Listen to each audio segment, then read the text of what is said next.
আসসালামু আলাইকুম আমার আপুরা ভাইয়ারা, কেমন আছেন সবাই? আশা করি সবাই সুস্থ আছেন, ভালো আছেন। আমি আলহামদুলিল্লাহ, আল্লাহর অশেষ মেহেরবানিতে সবাই সুস্থ আছে। তো সকাল থেকে শুরু করলাম রান্নার পর্ব দিয়ে। আসলে সবাইকে নাস্তা দিছি, সবাই নাস্তা খেয়ে নিছে। আমি নাস্তা খাই নাই, বলতেছি আগে রান্নার পর্বটা শেষ করে নিই। আজকে আমাদের ঘরে হুজুরের খাবার, আমাদের ঘরে হুজুর আজকে খাবে, তার জন্য তাড়াতাড়ি করতেছি। এখান দিয়ে ভাজি বসাই দিছি, আর এই যে এখান দিয়ে আমি পরোটা ডিম ভেজে নিছি, খাবো। আব্দুল্লাহর বাবা পেয়ারা বড়ি আনছে আমাদের জন্য। এই যে ভাজি করছি আর একটা ডিম দিছি, ভেন্ডির সাথে একটা ডিম দিলে অনেক ভালো লাগে। তো এই যে মুরগার মাংস রান্না করব।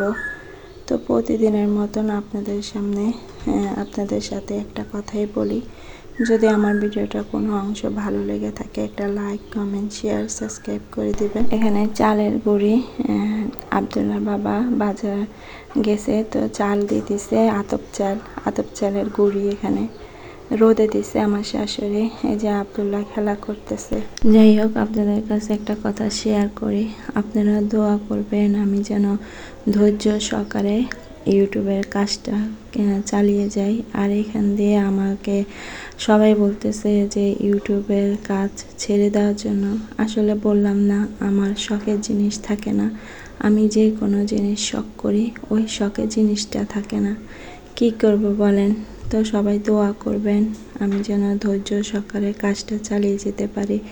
এখানে আমি টমেটোর ভর্তা করে নেব। এখানে টমেটোটা আমি টেলে নিছি, তারপর উপরে যে চামড়াটা আছে ওইটা ফেলে দেব, তারপর আলু দেব। আলুটা সিদ্ধ করে নিছি, এই যে চামড়াগুলো উঠিয়ে নিচ্ছি, তারপর হাত দিয়ে তারপরে ম্যাশ করে নেব। তো এই ভর্তাটা অনেক মজা।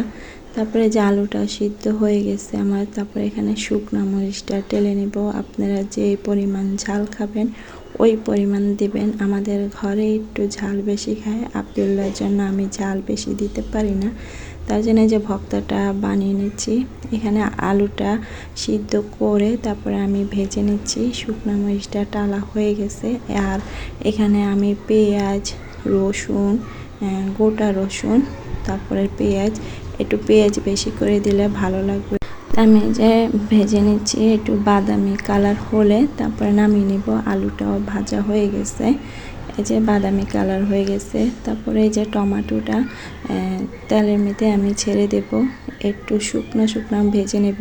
অনেক মানুষে দেখি নরম করে টমেটোর ভর্তাটা বানায়, ওইভাবে ভালো লাগে না, যার যার ইচ্ছা। আসলে আমি কোনো রান্নার কোনো এক্সপার্ট না, আমি যা পারি আপনাদের সাথে শেয়ার করি। তারপরে এই যে টমেটোর ভিতরে লবণ হলুদ মরিচের গুঁড়া দিয়ে দিব। আমার কাছে জিরার গুঁড়াটা নাই, আপনারা চাইলে জিরার গুঁড়াটা দিয়ে দিতে পারেন। এখানে যে মরিচের গুঁড়া দিয়ে দিলাম, যে পরিমাণে ঝাল খাবেন ওই পরিমাণে ঝালটা দিয়ে দিবেন।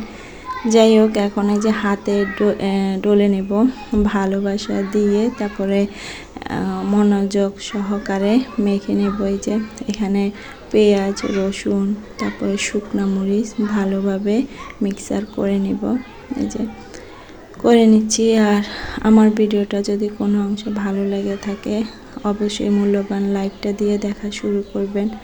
আসলে আপনাদের কাছে প্রতিদিনই একটা কথা বলি, যাই হোক মনের কষ্টই মনেই থাক, আর বলে কোনো লাভ নেই।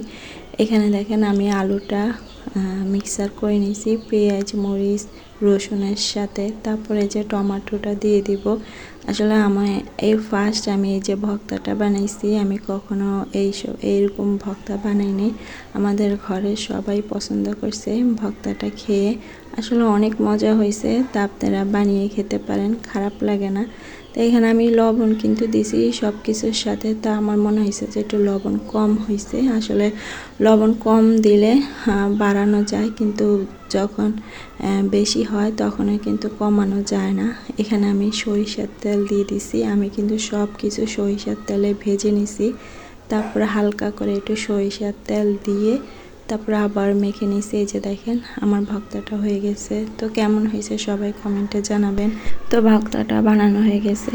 আসলে কাজ কোনো শেষই হয় না, কাজ করতে থাকা লাগে। এখান দিয়ে আজান দিয়ে দিবে, এখান দিয়ে দেখেন মাছ আনছে আবদুল্লার বাবা। তাই আমি মাছ কাটতে গিয়ে রেডি হয়ে গেছি, কেটে নেব। এখান দিয়ে ভাত বসিয়ে দিয়ে তারপরে আমি যাব মাছ কাটতে। আজকে কিন্তু হুজুরের মানে খাবার আমাদের এদিকে মাসে একবার আসে। এই যে হুজুরে বাটি দিয়ে গেছে, তো আমার শাশুড়ি এখানে ভাত বেড়ে দেবে। আমার আস্তে আস্তে দেরি হয়ে গেছে, মাছ কেটে তারপরে পরিষ্কার করে তারপরে আসছি। পরে দেখি আমার শাশুড়ি হুজুরকে খাবার দিয়ে দিছে।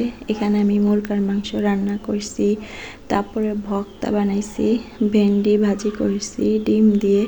আসলে যাই হোক, কেমন লাগছে আমার ভিডিওটা সবাই কমেন্টে জানাবেন। তো সবাই ভালো থাকবেন, সুস্থ থাকবেন, সামাজিক জীবনের সাথে থাকবেন, আমাদের জন্য দোয়া করবেন। আল্লাহ হাফেজ।